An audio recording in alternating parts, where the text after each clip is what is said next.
Assalamualaikum warahmatullahi wabarakatuh. Baiklah, saya akan merefleksi tentang 3 pertanyaan yang ada di sini.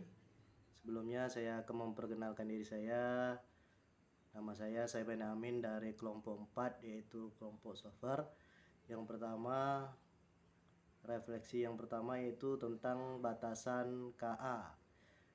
Tentang batasan KA ini ada 2 batasan KA tersebut. Yang pertama, keterbatasan pertama yaitu ketergantungan pada data yang diberikan. Jadi dari KA tersebut bekerja berdasarkan data yang diberikan saat pelatihan.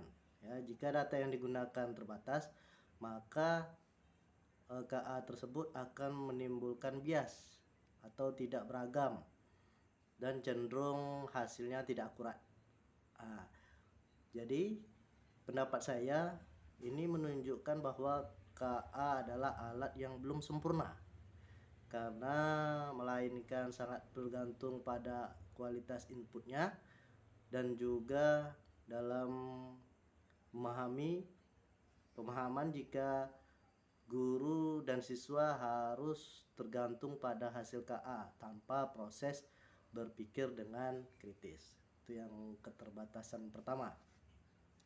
Dan keterbatasan yang kedua yaitu tidak memiliki pemahaman kontekstual atau emosional, karena KA ini tidak mempunyai emosi. Misalnya seperti sifat manusia yang mempunyai tingkat emosi, yaitu seperti rasa marah, rasa sedih, rasa kecewa, itu adalah sifat manusia. Sedangkan KA ini tidak memiliki sifat seperti itu. Jadi menurut saya ini berperan guru sebagai pendidik yang memahami latar belakang siswa dengan nilai-nilai lokal dan dinamika kelas tetap sangat dan tidak digantikan KA sepenuhnya. Jadi menurut saya tentang emosional ini tidak bisa digantikan oleh KA karena dia tidak memiliki sifat budaya dan emosional tertentu yang dimiliki oleh manusia. Itulah batasan KA. Ya, batasan KA memiliki 2. Yang pertama tadi tergantung pada datanya, yang kedua tidak memiliki sifat emosional atau keterbatasan pemahaman kontekstual. Berikutnya, refleksi berikutnya yaitu dampak keterbatasan KA. Dampak keterbatasan KA yang berada di sekolah, ya, yang berada di sekolah. Sini refleksinya. Jadi keterbatasan KA yang berada di sekolah ini sebenarnya KA ini tidak berjalan sendiri. Dia harus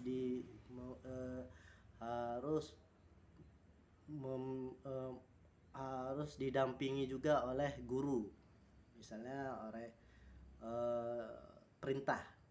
Jadi oleh guru atau perintah. Misalnya jika siswa mengerjakan soal mengerjakan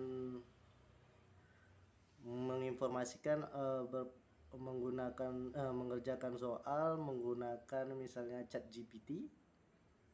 Jadi KA itu tidak bekerja sendiri, jadi harus diinstruksikan, harus dibimbing. Jadi guru yang membimbing KA tersebut untuk menjelaskan bahwa promnya seperti ini. Misalnya siswa mencari jawaban tugas misalnya di ChatGPT. Jadi guru membimbing siswa itu. Jadi KA-nya tidak bisa berjalan sendiri, tidak bisa menginstruksikan sendiri, harus didampingi oleh gurunya. Jadi seperti itu dampak keterbatasan KA yang berada di sekolah. Yang ketiga yaitu prinsip etika dalam KA. Prinsip etika dalam KA ini ada 2, yaitu transparansi. Contohnya siswa menggunakan ChatGPT untuk membuat ringkasan. Guru meminta siswa mencantumkan bahwa mereka menggunakan alat KA. Nah, jadi harus transparan. Jadi tidak mesti siswa itu ini hasil karya saya sendiri. Nah, itu. Jadi ditampilkan di situ transparan, itu etikanya. Transparan bahwa jawaban tersebut hasilnya menggunakan dari KA. Nah, itu dia. Yang kedua, prinsipnya yaitu keadilan dan tanpa diskriminasi. Keadilan tanpa diskriminasi ini, guru tidak menggunakan KA untuk menilai langsung terhadap siswa. Kenapa? Takutnya KA ini jawabannya bias, tidak adil. Jadi harus wajib juga guru yang memeriksa tugas siswa.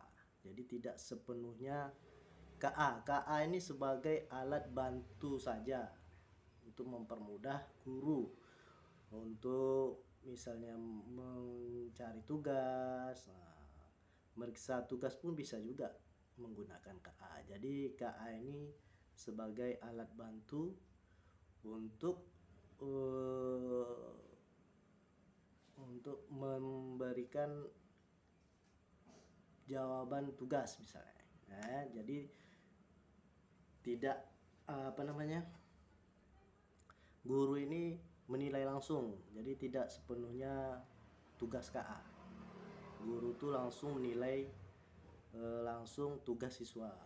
Jadi kesimpulannya yang saya dapatkan di sini, jadi KA ini bermanfaat untuk dalam pendidikan, yaitu terutama untuk mencari informasi. Ya, seperti bahan materi ajar dan kreativitas lainnya. Dan untuk membuat supaya bahan ajar kita menarik, seperti contoh Bapak siapa tadi, Bapak Robi jelaskan, untuk minat membuat sebuah cerita, minat siswa itu senang membaca, membuat cerita fiksi atau dongeng seperti itu kan. Dongeng, membuat dongeng, jadi pelajaran itu tidak kaku. Jadi membuat sebuah dongeng dan anak itu fokus untuk membacanya. Jadi KA ini bermanfaat sesuai apa yang kita perintahkan. Jadi kalau manfaatnya yang apa kita perintahkan baik, jadi dia akan menuruti apa instruksi yang kita perintahkan. Itu dia, seperti kesimpulan yang saya berikan. Baiklah, demikian video ini, refleksi video ini yang dapat saya sampaikan.